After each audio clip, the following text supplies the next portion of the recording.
In today's episode of Everything Board Games Podcast, I sit down with Dave Tidwell to talk about his new strategy game, Break a Leg. But first, a message about our sponsor. Arcane Wonders, in partnership with Greater Than Games, are proud to announce the upcoming game, Freedom 5. It's a Sentinel Comics board game. Freedom 5 is a cooperative strategy game in which 1 to 5 heroes race to protect their home city and inhabitants from an onslaught of villainy. Immerse yourself in the world of Sentinel Comics and test your wits against a dastardly smart AI in the newest evolution of the Defenders of the Realm series by Richard Lannis. Freedom 5 will be launching this fall on Kickstarter on September 8th, 2020. Find out more by going to the link in the show notes. Welcome to the Everything Board Games Podcast. We've got the scoop on the latest board game news, reviews, and interviews. So gather your family and friends and get ready for a board game good time. Plus, don't forget to check out our sister site for the best board game giveaways, thegiveawaygeek.com. Ready, board gamers? Let's get things rolling. Welcome to Everything Board Games, or Getting Geeky with the Game Relief podcast, whatever way you're listening. Today we have a special treat for you. We're bringing you a Kickstarter interview with the creator mastermind of Break a Leg, the theatrical card drafting game that's currently live on Kickstarter. Is that right, David? Is that how you fall in line with Break a Leg? Sure is. Thanks. No problem. Thank you so much for joining us on the podcast tonight. We really appreciate it. Okay. I'd love to. Awesome. Now, before we dive into everything that's great about your game, let's rewind a little bit if we could. How did you get into playing tabletop board games, Dave? I came a long time ago with our kids back in the 90s. My wife bought a little innocuous-looking booster pack of Star Trek CCG. We thought, oh, this would be great, because we usually watch the Trek Next Generation and Deep Space Nine with the kids. She thought, oh, gee, this is, one of these, you can collect a couple cards and that type of stuff. And oh my gosh, we go down a rabbit hole. So that's a little bit different way that I've heard people get into it. I've heard a lot of people get in it through Magic the Gathering, but Star Trek, that's interesting. Yeah, it was a long time ago, but unfortunately, or maybe fortunately, we still have those. And every once in a while when we get together, we pull out the old games, and they usually beat me handily, but that's the way it goes. Well, there you go. Are they still making that game? I know they're still making Magic the Gathering.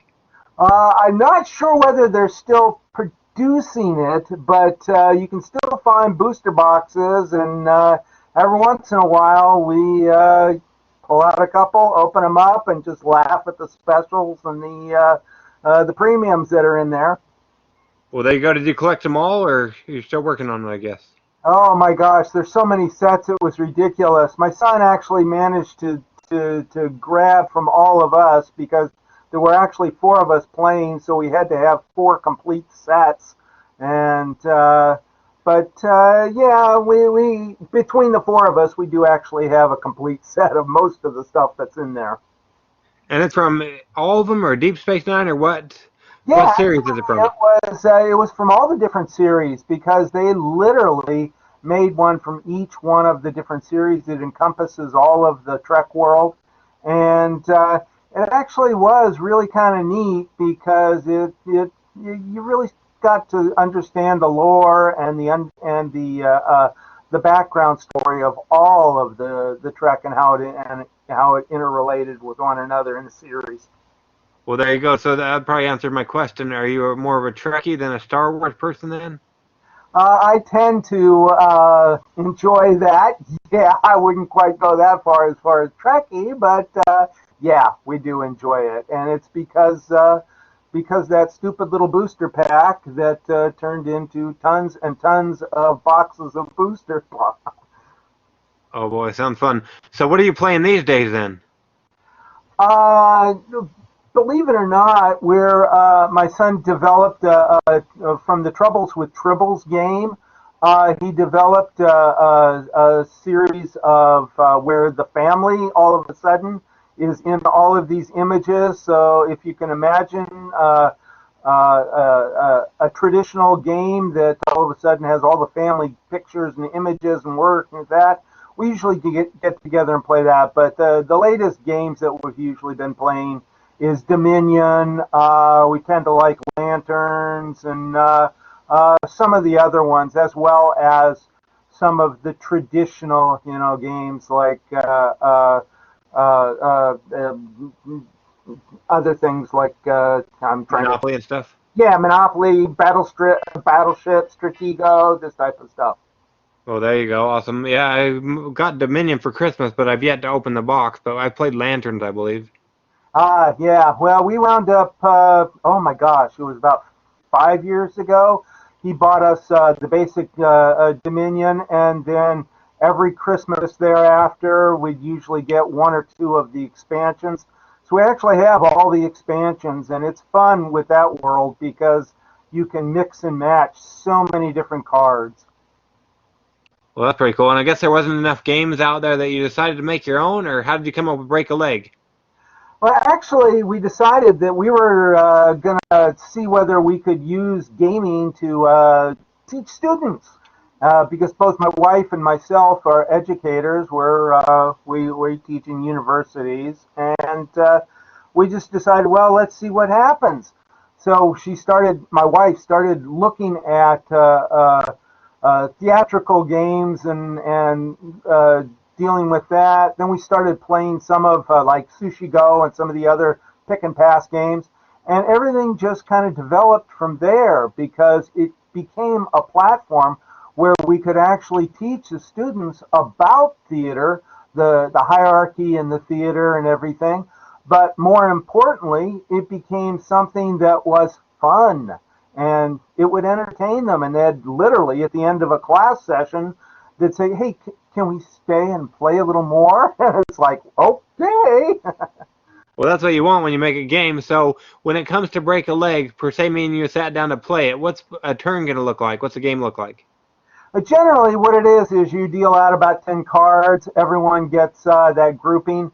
And the whole idea behind it is to form teams. We have basically uh, uh, uh, backstage pass individuals that are part of the run crew. We have front of house individuals, like house managers. We have actors, of course. And then there's the designers. So you're trying to gather teams, members from these individual teams to actually score points. In addition, we've also got in it, we also have a series of other cards that are specialists and individuals that become quote unquote wild cards. So basically, it's picking one, passing, choosing, trying to outfox your opponent, and also frustrate them so that they're unable to collect the sets and things that they want. So you say collect sets. Is that the winning condition, or what's the winning condition? There's a number of different conditions because you're trying to get all four of the teams, because generally in a production you need all four working together. You're trying to get high numbers of team members. You're trying to get all the teams together. But there's also another wild card in there, and that's what we refer to as the ghost light. Traditional lore in theater, a ghost light's always on overnight in the theater. So you can pick one of these up, and at the end of the game, if you have the most, you get additional points. You have the least, you lose some points. And if you are able to accomplish or to gather all four of the different teams, you get other points. So yeah, it's not only just forming points, but it's also balancing your selections and your picks with these other aspects that really do come into play at the end. We've dealt with many of the playtesting, and it really is a tight number game, so that it really does matter. And we've been doing our level best trying to make it so you can't quote unquote break it like you can with many other games. So, well, that's good to hear. And why Kickstarter? Why Kickstarter? We thought it would be an interesting platform. This is our first time around. We thought it would be an interesting platform, and unfortunately, with the COVID situation, we're down here in our workroom basement, and we just said, okay, let's go for it. So we spent about 3 months taking everything that we had been working on over the past 3 or 4 years, making sure that all the graphics worked, that we were representing all of the racial groups, because I work at a HBCU, historically black community university, and my wife works at a traditionally white university. So we wanted to make sure that all of the players and all the individuals that we're seeing in the cards was a good cross section of the students and the people that we ran across regularly. So, but it was a case of, well, this is the perfect time. Let's go for it. Well, there you go. Awesome. And you launched the Kickstarter when? It was about a week ago or a week and a half ago or so is what we're dealing with, and we have about 2 weeks or so left before end of the campaign. Okay, awesome. And it looks like we're almost to halfway to the funding goal, so they Yep. can go ahead and back on it. And if they want to back the Kickstarter, what's going to get them in the door to be able to break a leg and bring that home?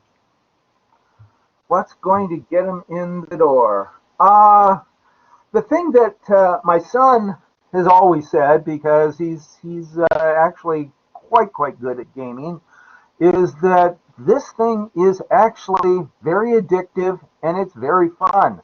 And the nice thing also is that it can work well as an in-between game. You're playing other games, or you're working, it's a board game night, and you got 2 or 3 new ones you're trying out. It's one that you can either play just quickly in between, or you can get some really serious competition going. And I think this is the biggest selling point on this. The other aspect is that, hey, we're making this thing here in the USA. In other words, literally, we're printing the parts and the pieces either in Kansas City for the cards, or literally about 15 feet away from me in our 3D printer for some of the playing pieces that are part of this. So it's really, it's homegrown and it's home produced. Well, there you go. So awesome. Cool. Great. So if somebody wants to back it, what level will get them into the base game? Well, what we've decided is that there's a whole slew of different levels on this.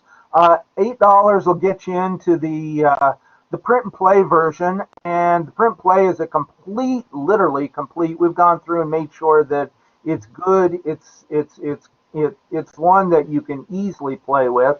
But that's a basic. Then there's I think it is a $35 level for the basic game, the overall game, which also includes one of our first expansions, which is an additional set of cards so that it'll enhance the gameplay.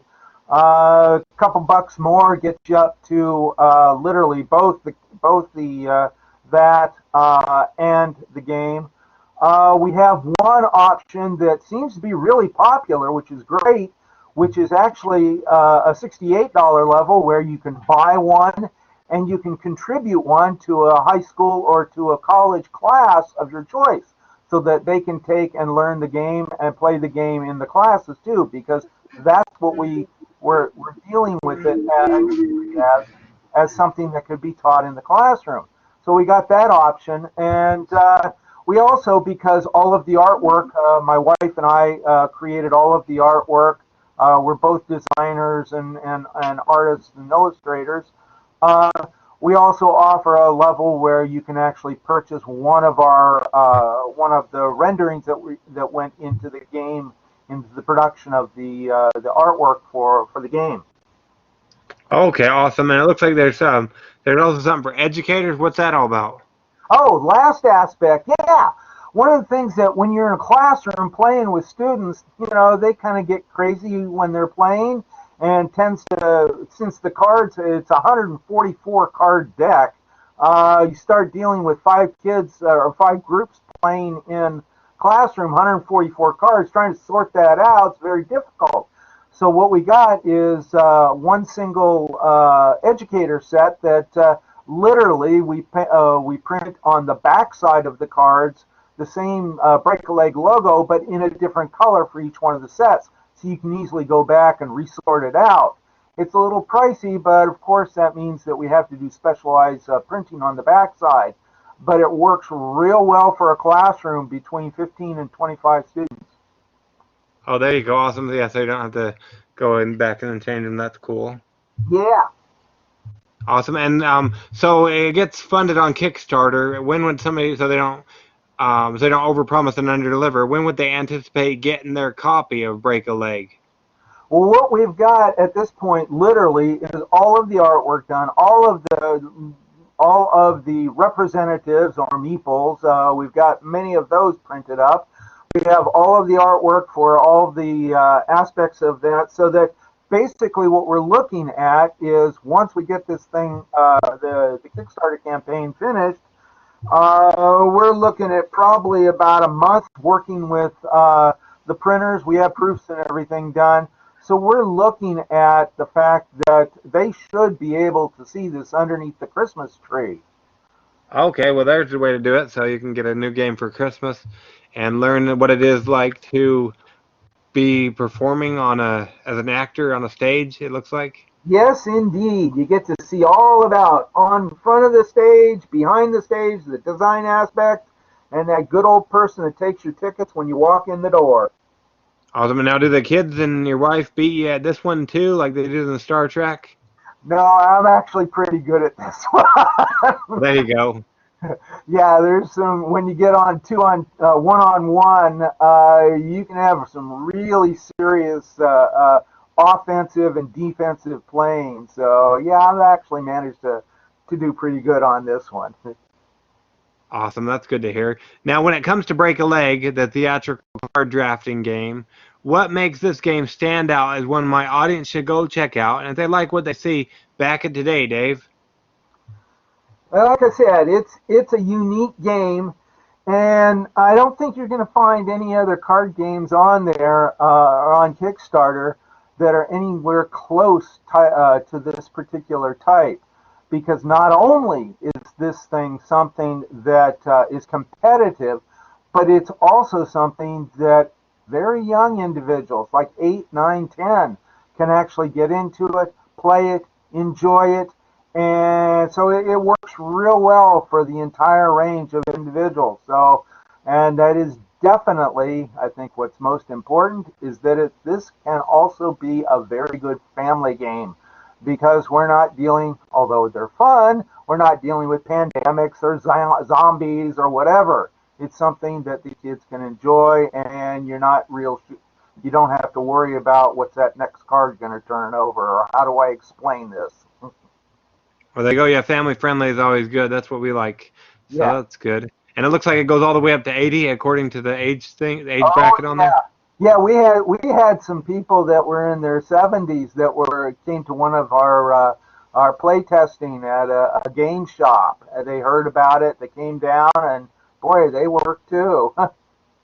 Well, there you go. That's awesome. Now, we don't want to keep you all night, Dave. So, minus coming to your hometown to stalk you, how would people go about keeping up with you and everything you're doing over there at Tidwell Productions? Well, if you go to tidwellproductions.com, no spaces, you'll easily be able to pull up into that.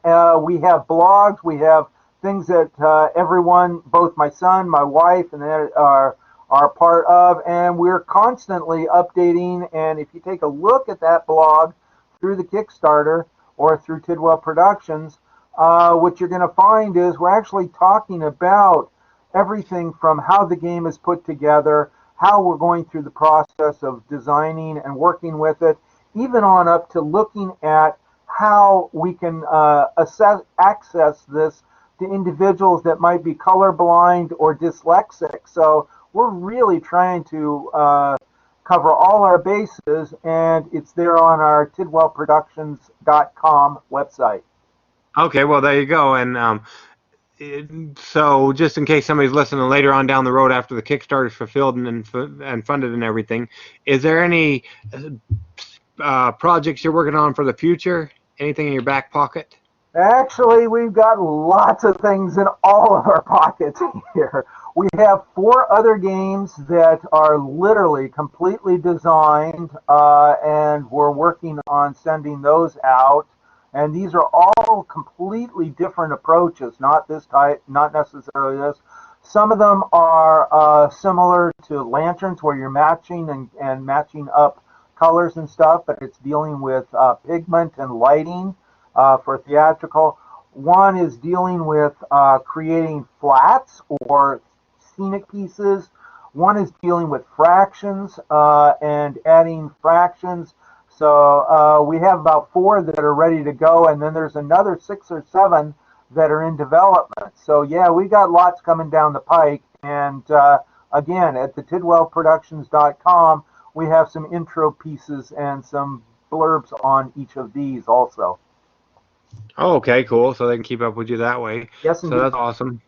And we'll make sure we leave all the links in the show notes. Definitely while they're listening, at least until we get done with the Kickstarter, the end of July, they want to make sure they jump on over to the Kickstarter page and back it that way. And we'll make sure, like I said, we'll leave links in the show notes. But yeah, like I said, we don't want to keep you all night, but we really appreciate you coming on Everything Board Games podcast to talk all about Break a Leg, the theatrical card drafting game, Dave. We really appreciate it. Well, thank you very much, and I really enjoyed it. No problem. Thanks for listening to Everything Board Games. Make sure you're subscribed to the podcast so you never miss our news, reviews, and interviews. And check out our sister site for amazing giveaways at thegiveawaygeek.com. Until then, keep on rolling.